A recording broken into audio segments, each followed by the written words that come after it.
Hello friends, આજે આપણે વાત કરવાના છીએ ધોરણ 6 ગુજરાતી માધ્યમ વિષય સામાજિક વિજ્ઞાન પ્રકરણ નંબર 11 ભૂમિ સ્વરૂપો.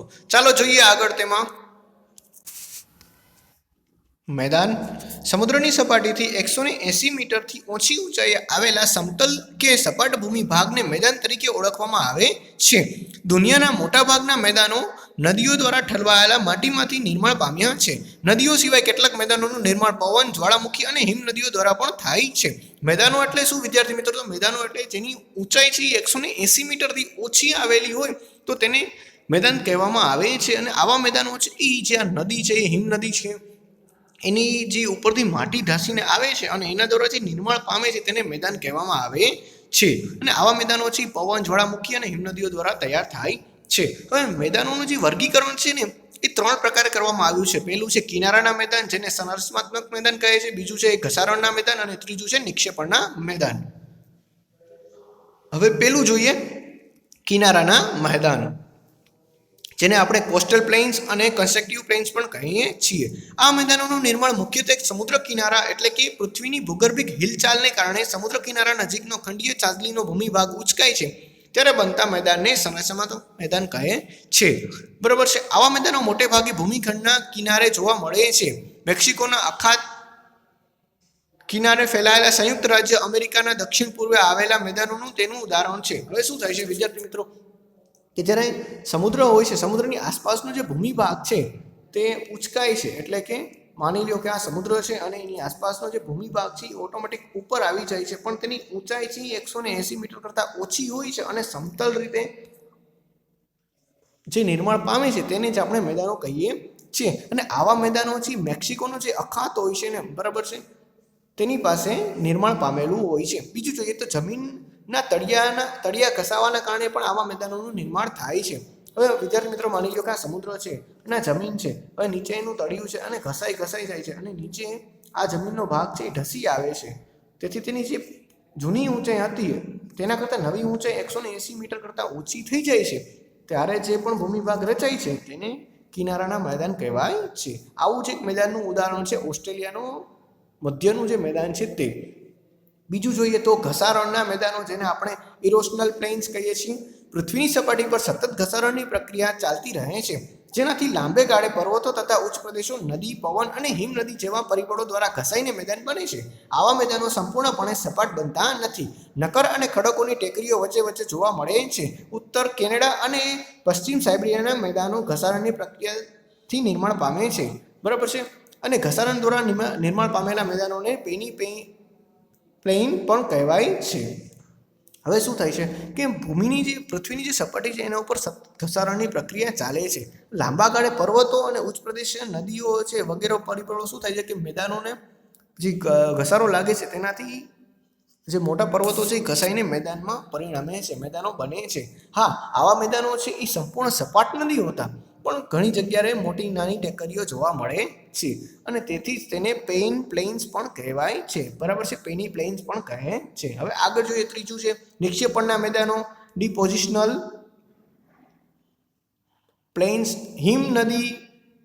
નદી, પવન વગેરે પરિબળો દ્વારા પથરાયેલા કાપ, નિક્ષેપણથી સરોવર કે સમુદ્ર જેવા કોતરો ભરાવાથી આવા મેદાનનું નિર્માણ પામે છે. તેથી તેને નદીકૃત કે કાપના મેદાનો પણ કહેવાય છે. ભારતમાં ગંગા યમુનાના મેદાન, ઉત્તરમાં ચીનમાં હવાંગોનું મેદાન. તો વિદ્યાર્થી મિત્રો ખાસ યાદ રાખજો, ચીનનું જે હવાંગોનું મેદાન છે એ નિક્ષેપણથી બનેલું છે. ઇટાલીમાં પો નદી દ્વારા બનેલું લોમ્બાર્ડીનું મેદાન કાપના મેદાનમાં શિષ્ટ દ્રષ્ટાંત છે. હવે શું થાય છે કે નદીઓ છે એ જે ઉપરથી પર્વતો ઉપરથી પડીને પાણી લઈ આવે છે અને માની લો કે આ પર્વત છે તેમાંથી નદી નીકળે છે. નદીઓ સાથે પર્વતોનો પણ જે નાના ટુકડાઓ આવતા હશે ને, નિક્ષેપણ આવતું હશે, અને તેની આસપાસના જે જગ્યા છે તેમાં પણ આ વસ્તુઓ ઠલવાતી હશે અને તેનીથી જે મેદાન રચાય છે ને, આ મેદાન રચાય છે તેને જ આપણે નદી કિનારાના મેદાનો કહેવાય છે. ભારતમાં જે ગંગા નદી છે વિશાળ મેદાનની રચના કરે છે. યમુના નદી પણ આવી રીતે જ રચના કરે છે. બરાબર વિદ્યાર્થી મિત્રો. હવે આ તો નદીઓની વાત થઈ. જો આ નદીઓની સાથે સાથે આપણે સરોવરોની વાત કરીએ તો સરોવરોમાંથી પણ કોઈ નદી નીકળતી હોય અને તેની આસપાસ જે પણ મેદાનની રચના કરે છે, બરાબર છે, આ મેદાનની રચના કરે છે તો તેને આપણે સરોવરના મેદાન તરીકે ઓળખવામાં આવે છે. ભારતમાં વાત કરીએ તો જે કાશ્મીરની ખીણો છે એ સરોવર મેદાનનું ઉદાહરણ છે. હવે મેદાનોનું મહત્વ શું છે વિદ્યાર્થી મિત્રો આપણા જીવનમાં? તો માનવ વસવાટ અને સાથે સાથે વાણિજ્ય વેપાર કરવા માટે મેદાનો છે એ ફળદ્રુપ સાબિત થયા છે. આપણે મેદાન માર્ગમાં સડક માર્ગ અને રેલ માર્ગ પણ બનાવી શક્યા છીએ. જે મોસ્ટ ઓફ ગીચ વસ્તી ધરાવતા શહેરો છે એ આજે મેદાનો પર બનેલા જોવા મળે છે. મેદાનોમાંથી જ આપણને ખેત પેદાશ અને કાચો માલ છે ત્યાંથી જ પૂરો પડાય છે. હવે જોઈએ તો થોડીક આપણે વ્યાખ્યાઓની ચર્ચા કરવાની છે. તો ઉપસાગર એટલે શું? ઉપસાગર નામ ઉપરથી જ ખબર પડી જાય છે કે સાગર નથી પણ નાનકડો એનો ભાગ છે.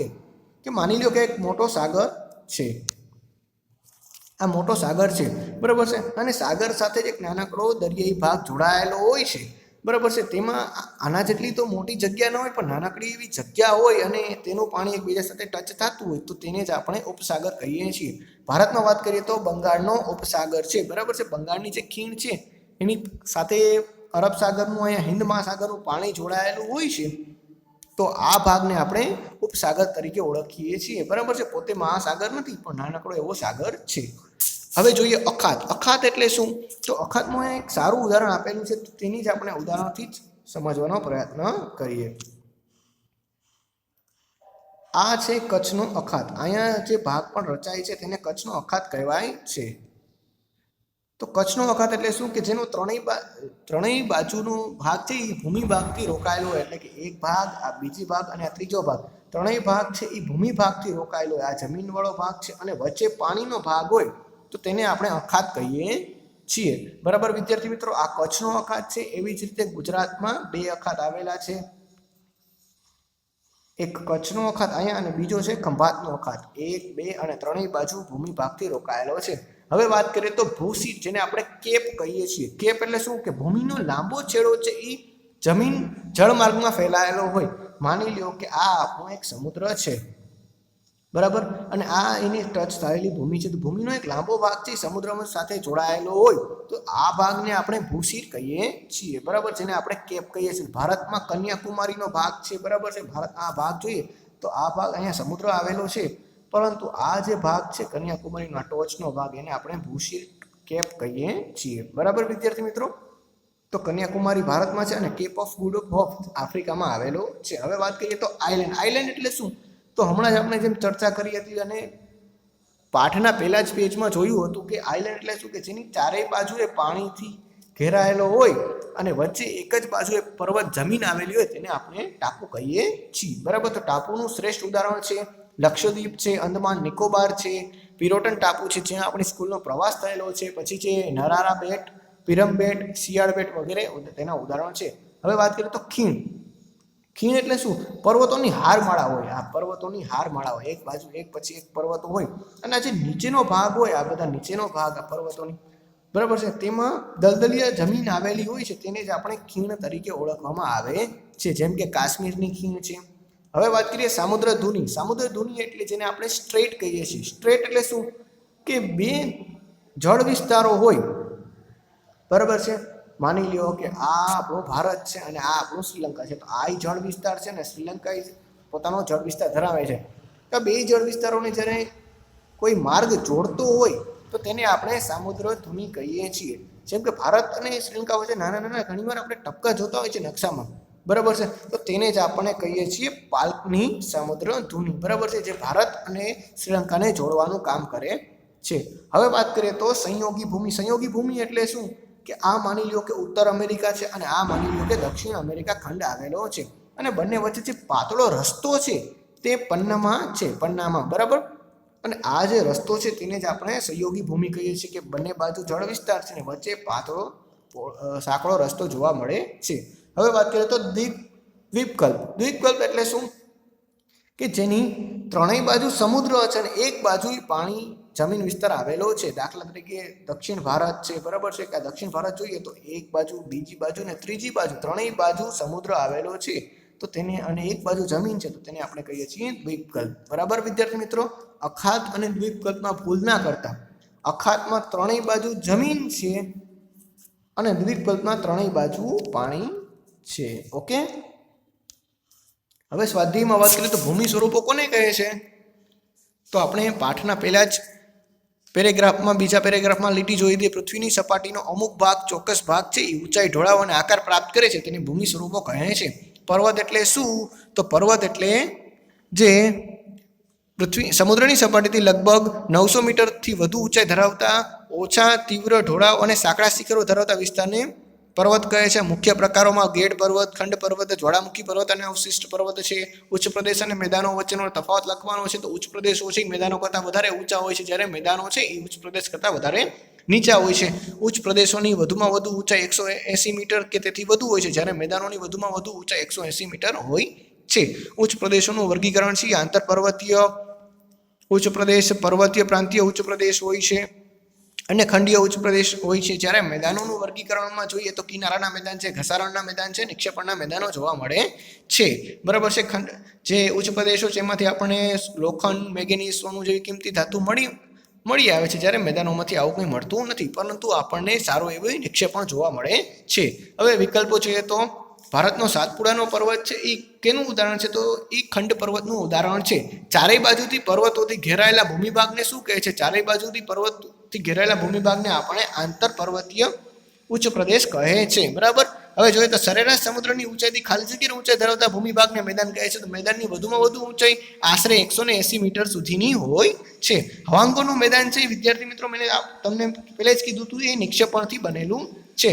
હવે મને ઓળખોમાં જોઈએ, હું જમીનની ત્રણેય બાજુથી ઘેરાયેલો છું. જમીનથી ત્રણેય બાજુથી ઘેરાયેલો હોય તો તેને આપણે ટાપુ કહેતા હતા. પછી મારો એક છેડો જળભાગમાં અમુક વિસ્તાર સુધી ફેલાયેલો છે, તો અમુક વિસ્તાર એટલે લંબ સુધી હોય છે, તો તેને આપણે ભૂશીર કહીએ છીએ. હું ચારેય બાજુથી જળ વિસ્તારથી ઘેરાયેલો છું, ચારેય બાજુથી ઘેરાયેલો હોય તો તેને આપણે ટાપુ કહીએ છીએ. પહેલામાં અખાત છે, બીજામાં ભૂશીર છે, ત્રીજામાં ટાપુ છે, ચોથામાં હું બે વિસ્તારોને જોડું છું. તો બે વિસ્તારોને જ્યારે જોડતો હોય, બે જળ વિસ્તારોને જ્યારે જોડતો હોય તો તેને આપણે શું કહીએ છીએ? તો સંયોગી ભૂમિ કહીએ છીએ. મારી ત્રણ બાજુએ સમુદ્ર અને એક બાજુએ જમીન છે. ત્રણ બાજુએ સમુદ્ર હોય ને એક બાજુએ જમીન હોય તો તેને આપણે વિદ્યાર્થી મિત્રો હમણાં જ છેલ્લે જોયું હતું કે એને આપણે દ્વીપકલ્પ કહીએ છીએ. બરાબર.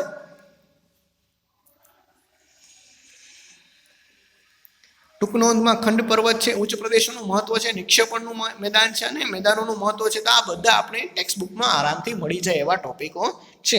અહીં આપણો પાઠ 11 છે ભૂમિ સ્વરૂપો એ પૂર્ણ થાય છે. Thank you.